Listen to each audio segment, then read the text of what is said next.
Welcome back to Chicka D&D. This is the recap for Session 7. So we start off rewinding just a tiny bit back into Session 6, where Drugar steps through the rift that Harry just opened up by dumping all of his magic into it. And so we start with the description of that. When Drugar comes out of the rift into the other side, he is immediately met with cold, windy, snowy forest. There's patches of snow on the ground, and he is noticeably colder. In addition to being cold, it's also darker, or maybe more aptly put, more like desaturated. Quickly after him comes Harry. When Drugar turns around to meet Harry, he realizes that there's no portal there, and he kind of freaks out. He pushes Harry back to see if Harry will fall back through the portal, and he doesn't. Instead, he kind of falls back into the side. Shortly after this, Latruda and Fox also come through. So now they're all standing there. The portal's not there anymore. They have no way to go back. They're just here in this cold and kind of snowy forest. Harry feels the need to have a short rest, which makes sense. He just lost all of his magic into opening the rift up again, and Drugar is cold, and so he has decided that he would like to try to fashion a shirt out of the blink dog hide. So while they're resting, Latruda decides to go on a perimeter check. So they go out to do that. They do a little bit of a perimeter check, noticing that there are scorch marks on trees around here, as well as happening upon two little goblins in a bush. Latruda has a bad past with goblins and goblinoids, so when Latruda finds these goblins, they kind of give them the third degree, like, who are you? Where are you from? Where are we? Are there more of you nearby? Trying to suss out whether or not this is a real threat. Deciding that it's not an immediate threat, they decide to take them back to the group. So out of the forest comes Fox, followed by two goblins, hand in hand, smiling, and Latruda with a grim look on their face and their hand axe out, kind of ready for a fight, but not starting one. Drugar's first thought is, I'm wearing Blink Dog, I must be able to blink now. Being the way Drugar is, he grabs some rope and tries to blink. It obviously does not work. Harry, seeing them coming out of the tree line, picks up his rod, ready for a fight again, but not starting anything. So after finding out that there is a village nearby, the goblins call it Gomor, they've decided, they have a little huddle and decide that the best course of action is to go to this village, and hopefully the rest of the goblins are as friendly as these two. So Drugar comes out of the huddle, introduces himself, and learns that the goblins' names are Wink and Rusa. They offer to take them back to the village. Latruda at first thinks that maybe they should just give directions and then they can walk. Harry pipes up at this point saying maybe we should keep our guides with us, going through a place that we have no idea what is here. Latruda decides this is probably a good idea, and so the goblins go grab their camping gear, they come back, and they lead them toward the village. As they're walking, the forest changes. It's now a temperate forest again. There's no snow. It's not super cold. It has gotten brighter, but then as they're reaching the village, it is getting darker again. And as they come up, the village is stone buildings, wafting of beets and jasmine. Drugar at this point has also mentioned that he would like to try to get an exorcism for Harry and his possession of the coin demon. Wink says, of course, we can take you to the healer. I don't know if they can help you, but obviously Rusa needs to go there as well. Rusa, I didn't mention before, has been hit in the head by a rock that came out of nowhere, which just happens to be a rock that Latruda had launched through the rift to see if they could go through the rift. And so Wink is more than happy to take them to the healer. When they get there, Saz tells them he's not one for exorcisms, but that perhaps his partner, who's a little bit more magically inclined, will be able to help. So instead, he helps Rusa with her cut, and then does tell them a story about a goblin that disappeared. When asked, have you been noticing any rifts or disappearances or anything like that? And so he tells a story of a friend of a friend of a friend of a friend kind of thing, of a goblin who disappeared and then reappeared a few towns over. Um, and beyond that, he doesn't really know anything about disappearances or rifts or anything like that. After they're done, after Saz is done putting a poultice on Arusa, Grove, this little pixie, shows back up, and she's the one who's going to do the exorcism, although when she searches for something inside Harry, she does not find a demon. She does realize the Fey touchedness, but tries to assure uh, Drugar that there's no demon inside of Harry, and so Drugar's starting to believe that this might have just been a prank.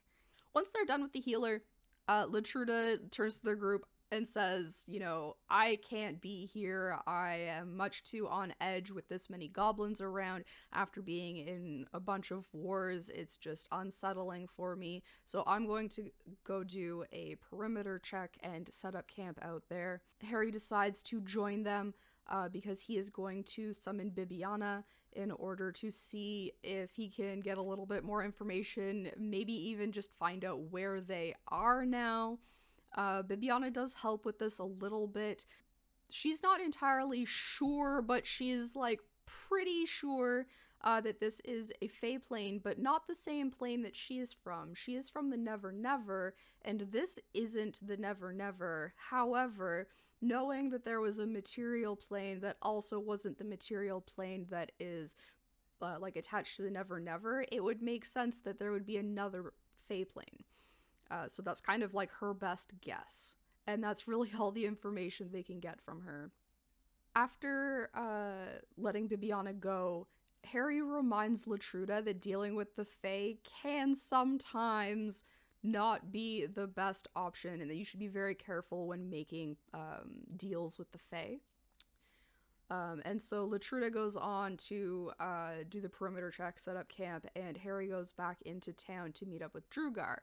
Meanwhile, while this was all going on, Drugar has gone on a shopping spree. So he asked Wink to take him around town, find him some tea for Latruda, a map, and then he wants to pick up some souvenir type things, as he does. He finds a beat pin for Harry and a handkerchief for Fox, and he gets himself one to match that he plans on wearing as a headband.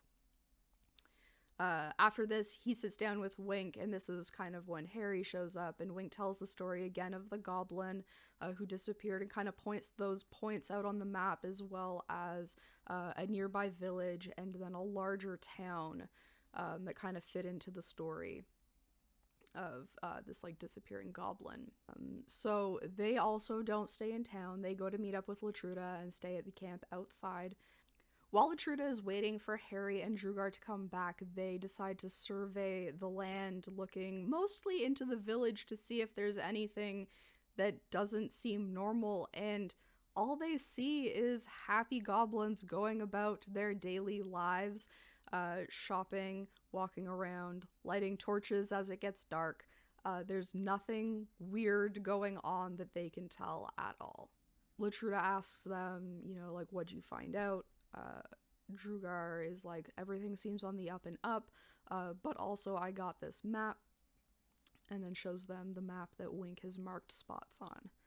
So they start their watches. Nothing weird happens in the night. They wake up the next morning. Drugar does go back into town very quickly the next morning to talk to Grove, and basically just ask, like, is there, like, have you heard of any, like, big surges of magic or anything like that? And she hasn't, but she does mention, you know, some things in the Fae are just innately magic. Some of the flora and fauna and water and people are just inherently magical because that's just part of this plane. But she mentions that there's nothing like out of the ordinary that's been going on. So they set off on their travels for the day. Nothing really happens the first day, except the fact that Harry notices that Latruda's a little off, and so asks them about it, and they go into detail about the reasons and the way that they're feeling about the goblins. And this leads into them kind of being confused because they were so used to goblins being the enemy, being evil, and all of the ones that they saw in this village have been so kind. And so they're kind of reevaluating the way that they think about goblinoids. We do check in with Drugar and see how he's feeling about this.